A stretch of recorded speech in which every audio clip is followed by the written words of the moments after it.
In today's tech video, I am going to show you how to connect your DJI Mic 2 with your Insta360 Ace Pro 2.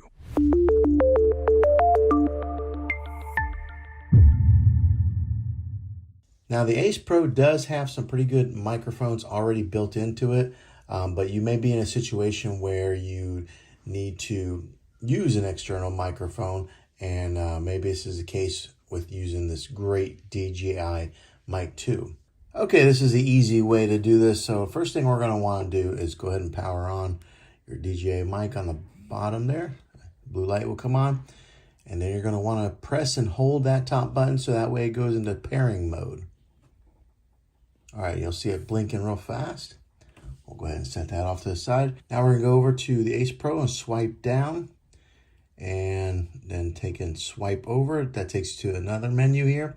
You see those AirPods, that icon there? That's what you're going to want to press. And now it says searching, please make sure both Bluetooth devices are in pairing mode. So our Ace or our DJI is already in pairing mode, and bam, right there it is. Shows up on there, and then you just tap on that, and that'll connect your DJI Mic 2 to your Ace Pro.